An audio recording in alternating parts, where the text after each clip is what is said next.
distinguished writers, members of the Tamil Nadu Progressive Writers Association, comrades and friends. It's a pleasure for me to be associated with this particular event, where there has been an in-depth analysis of the education policy that has been suggested, and that too by a very distinguished scholar. I have unfortunately not been able to read the book properly because I think it was released only yesterday.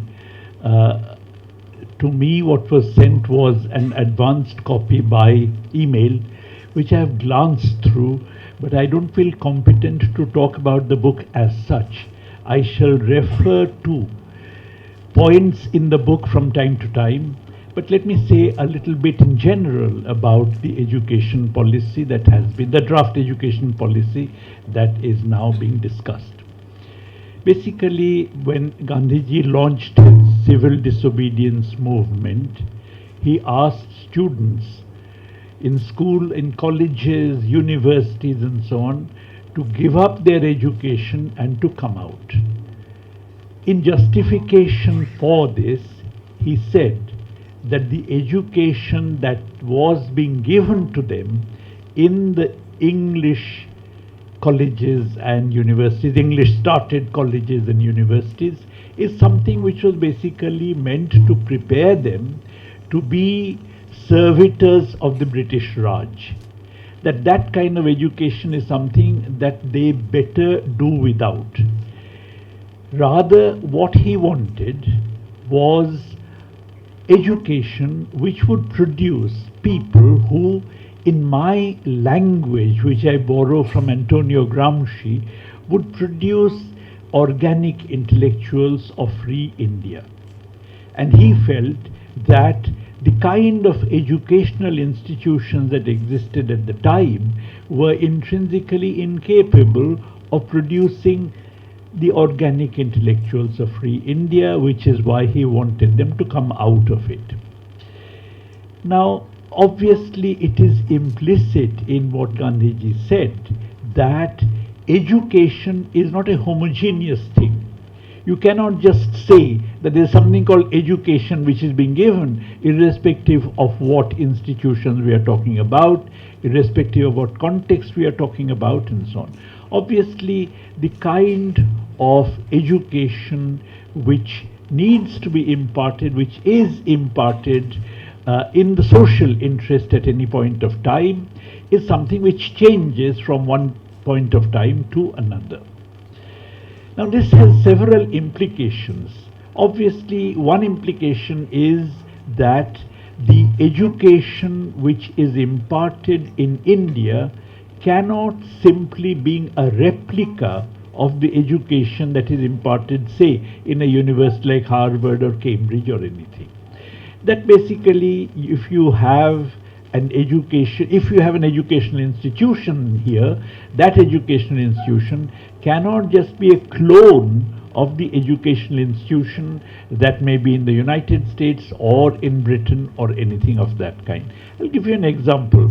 For instance, I believe in my subject, economics, every Indian student should know a little bit about our own economic history, therefore should know something about colonialism, and therefore should know something about, let's say, a man called Dadabhai Nauroji, who wrote about colonialism.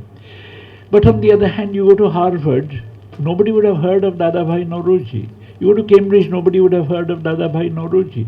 So if you have a curriculum which simply replicates what is being taught in the advanced capitalist countries in an education institution in India, in that case one is doing a fundamental disservice to the Indian society.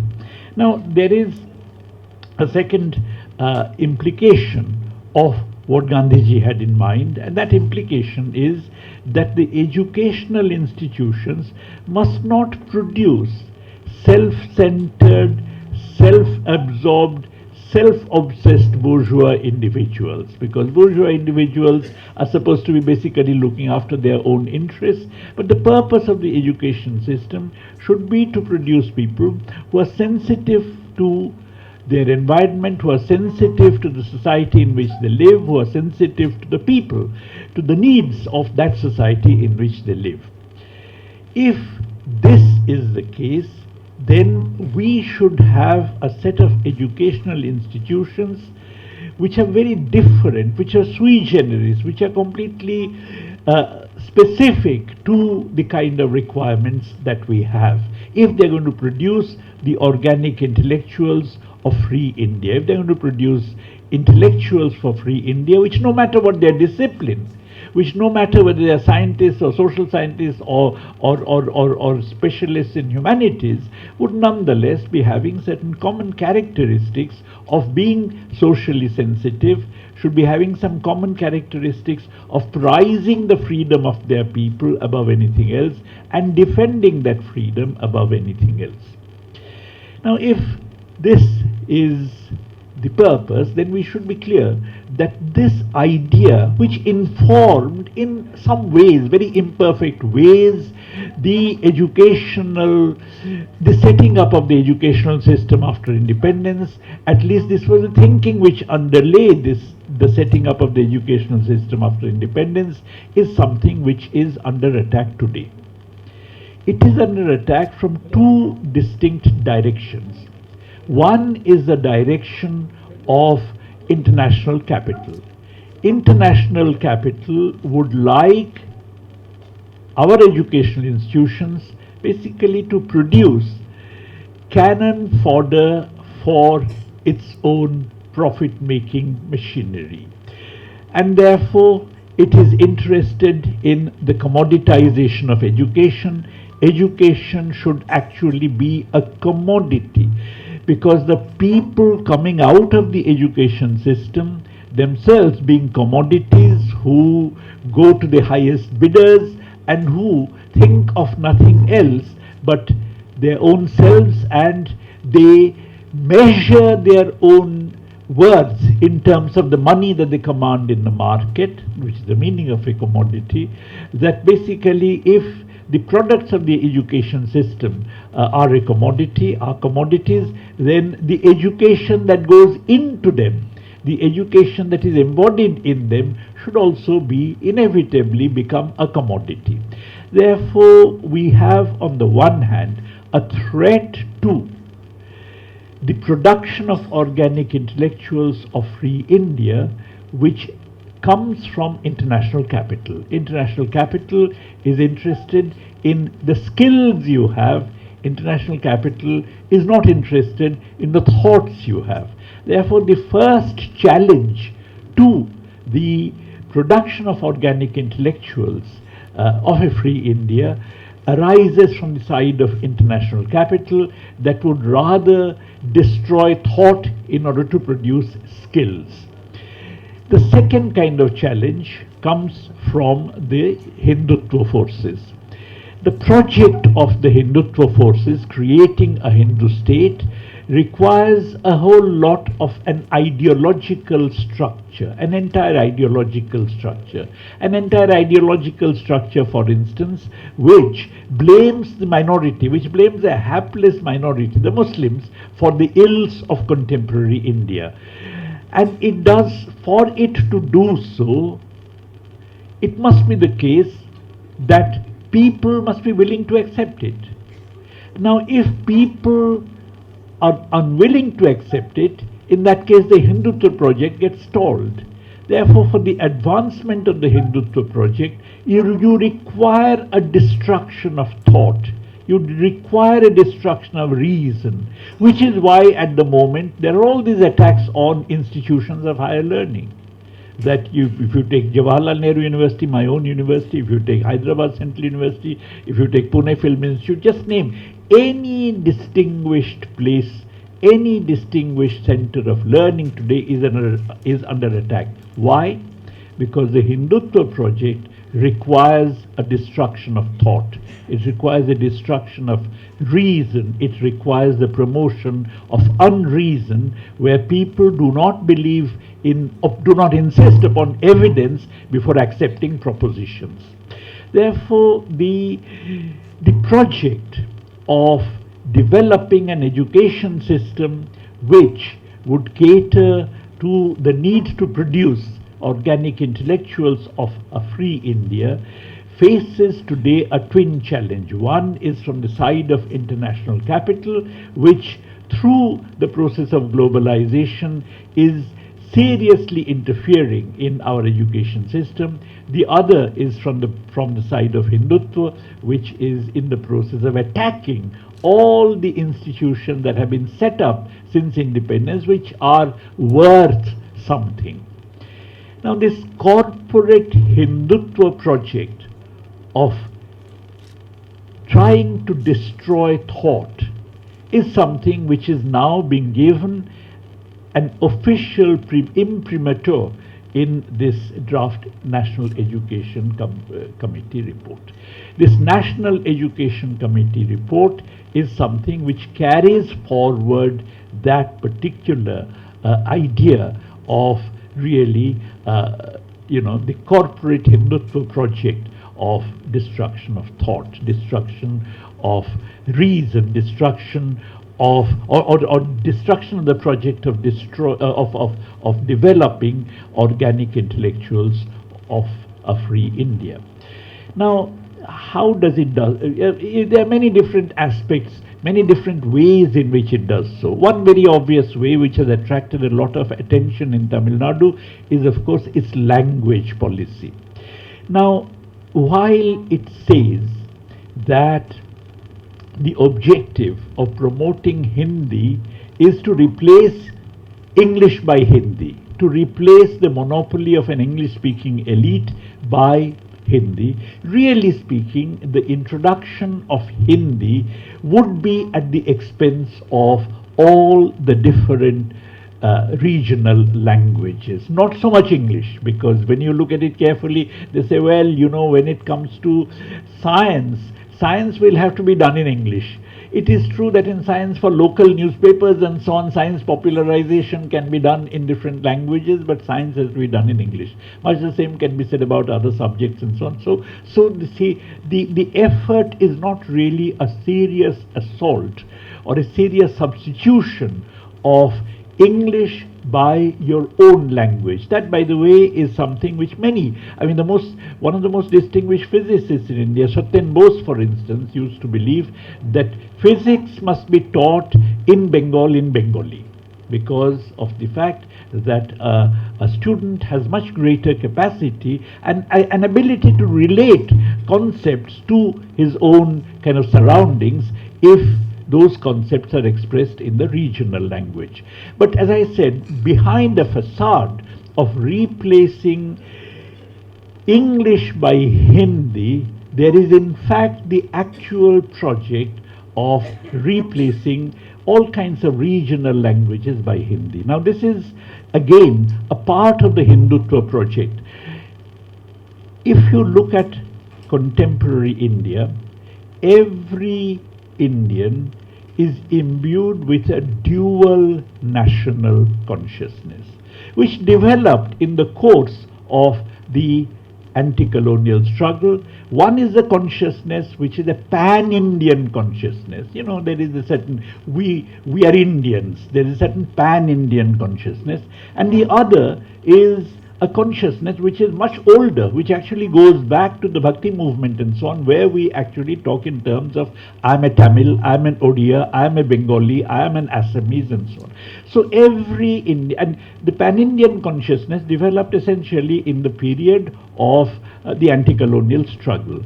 Even the other consciousness got a big fillip in the period of anti-colonial struggle, though its origins go back earlier. So every modern Indian has a certain dual national consciousness.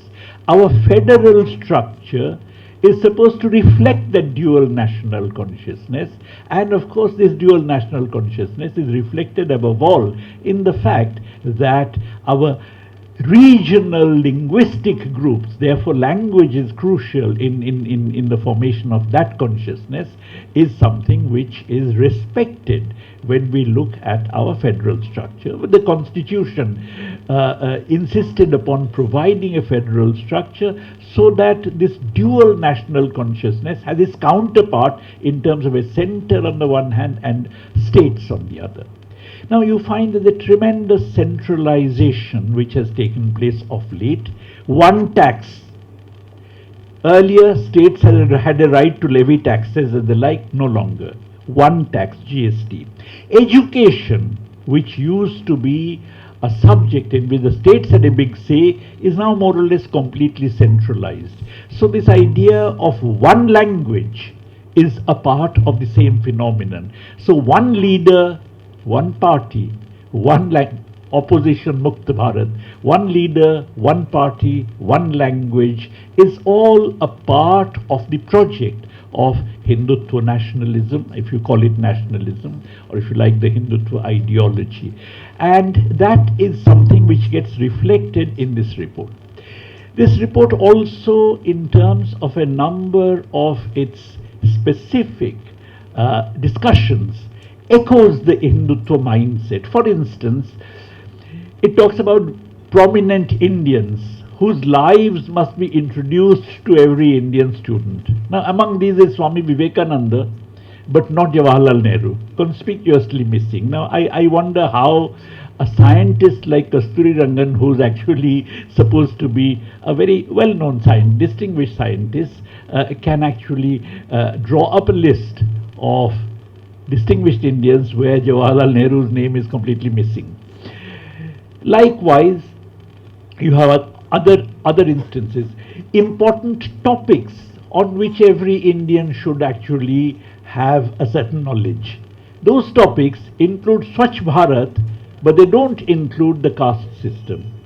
In other words, it's not necessary for you to know about the millennia of atrocious social oppression that has been carried out in this country, but on the other hand, you must know about Swachh Bharat.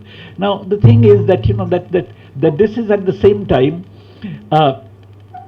the fact that this can come into a report of this kind is suggestive either of the fact that the authors of the report themselves subscribe to this ideology or are really kowtowing to the ruling ideology of this particular time.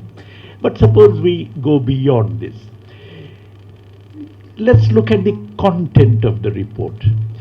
When you say, I mean, there's a Russian saying that what is cooked in the kitchen is not decided in the kitchen.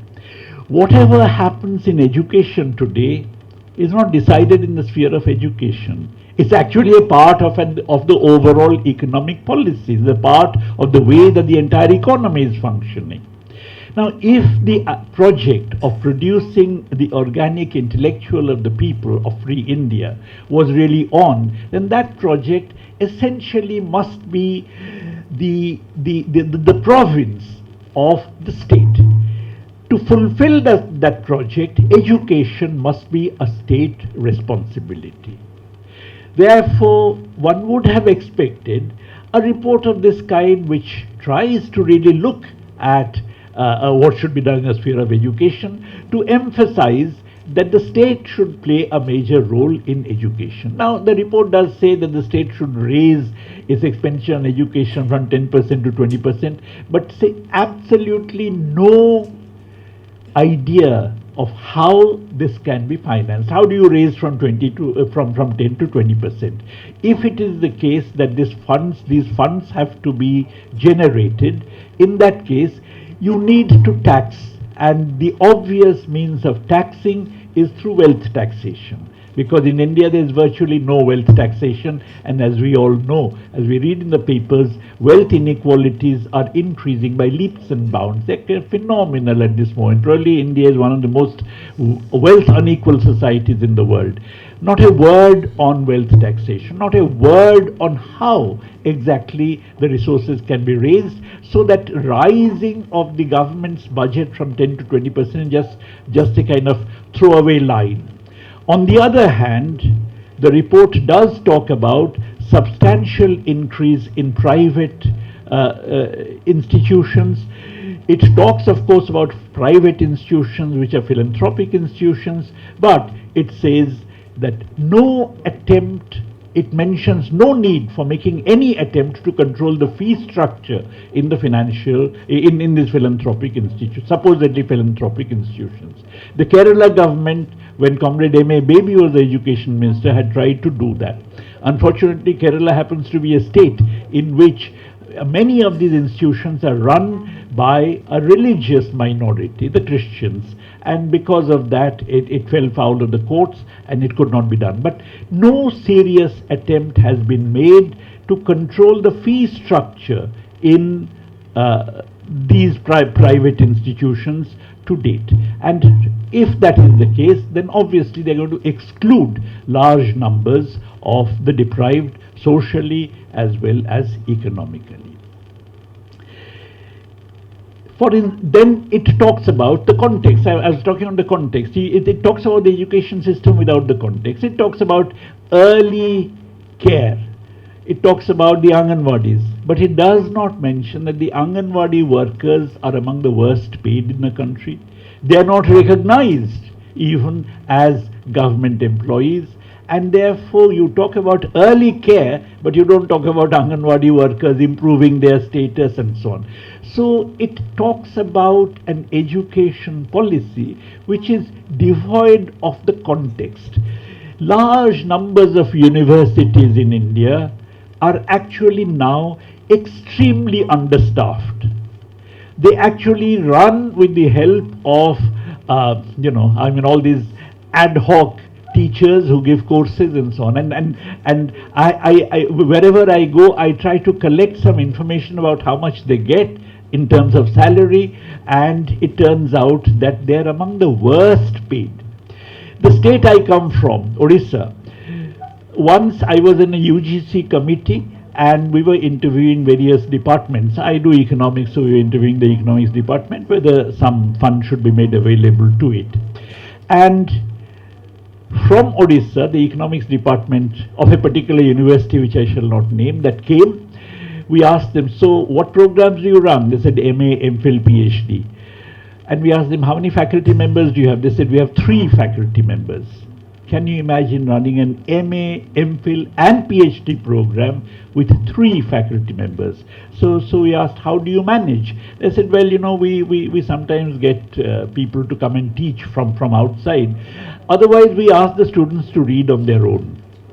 Now, if that is the situation, then to talk about excellence without talking about increasing staff strength, without talking about enlarging the faculty size in most of these universities is something which is really a travesty. And what is more, say even in Calcutta, even in the city of Calcutta, people give lectures in various educational institutions for a pittance, which also violates, by the way, the constitutional principle of equal pay for equal work. Because if you are permanent, then you get a much higher salary. If you are ad hoc, then you are paid a pittance. Now, without going into that, again to talk about education policy makes no sense whatsoever. But not only is it that in these specific respects the report is lacking, that it misses the context, it actually conforms to a certain notion of Hindutva centralization. But even when you look at even when you look at the kind of specific recommendations it makes, that those recommendations betray a mindset which I believe is destructive of the education system. 1. In the matter of faculty recruitment, it actually says that it mentions no reservations in faculty recruitment. No reservations. In other words, now for instance, you would have a certain amount of reservations which is given to Dalits or OBCs or something, but none of that is mentioned in this. On the contrary, the report talks about faculty recruitment being entirely based upon, in quotes, excellence. Now, I want to just destroy this notion of excellence that is talked about. There is a feeling, whenever we talk about reservation, whenever we talk about affirmative action, that there is a feeling that a trade off is being made between equity and quality. That actually, that equity demands that there should be some reservation, but quality, of course, would suffer, but we should be willing to put up with some going down of quality for the sake of equity. This, by the way, is believed even by many who are really for reservations. I believe this is completely wrong. The argument of there being a conflict between equity and quality is a bogus argument. If talent is more or less evenly distributed across various population groups, in that case, in that case, you should normally be expecting to have in, let's say, a particular sample, let's say teachers, university teachers, the same proportional representation as the different groups enjoy in society. In other words, if you have half upper caste and half lower caste, that should roughly also be reflected in the composition of teachers. So, if you do not have that, then effectively you are substituting a substandard upper caste for a potentially excellent lower caste. In other words, if talent is evenly distributed across society, and that being the case, both equity and quality demand that there be some reservations in order to overcome what are called barriers to entry. Economists talk in other barriers to entry. So, in order to overcome the barriers to entry, you need to, in fact, have both reservations, both for quality as well as equity. There is no conflict between the two. It's true that when you have recruited because of the inherited lack of because of the inherited handicaps of many who would be recruited under the reservations, you'd need to have bridge courses, you'd need to have some kind of preparation. But that's a very separate issue from the fact that there has to be a composition of, let's say, teachers which is similar to that which you find in society. Now, but if you say that no, we go only for excellence, in that case you are prioritizing existing privilege over potential excellence. Because existing privilege implies that only some people who have access to education, who are better off, who have got a certain intellectual and cultural capital in terms of being born into a kind of family that has had access to education for decades, would be prioritized over potential for excellence, which would be there but which would be getting excluded. But this is what the report does. It's a very Brahminical report in that sense. The second aspect which you find in this particular report, which is again of note, is that it says that teachers, now we have a system of merit promotion. We have a system of promotion. After a certain number of years, teachers get a chance to come up whether they are posts or not. It says that all such schemes must be done away with. All appointments and therefore promotions should be based entirely on the basis of, in quotes, excellence, quality of work. Now, I think the idea that material betterment is something, or material improvement in your condition of life is the only way of promoting excellence in academic research is a bogus idea. For instance, if you do this, then there will be many senior teachers who would not be getting promoted and would remain bitter, discontented. On the other hand, many young persons who get quick promotions because they are published, networking, and they have got publications in all kinds of foreign journals, would be getting quickly promoted to professorships and such like. Therefore, you would find universities or colleges, people with two kinds of persons. One, a disgruntled element, and the other is one which is kind of, rapidly rising whippersnappers whose objective, by the way, would be not to stay on in India but to migrate abroad. Because if it is the case that you are doing so well that you have become a professor at the age of 25 or 30, in that case the idea would be that then you try and be a professor in Australia or somewhere and then migrate to the United States. So the thing is that it would be therefore destructive of collegiality within the education system. It would be destructive of the entire motivation that people have for teaching, because there'll be one lot who are disgruntled, who have very little motivation because they are disgruntled. There's another lot which is forever looking over their shoulders about what kind of opportunities are arising in the foreign countries.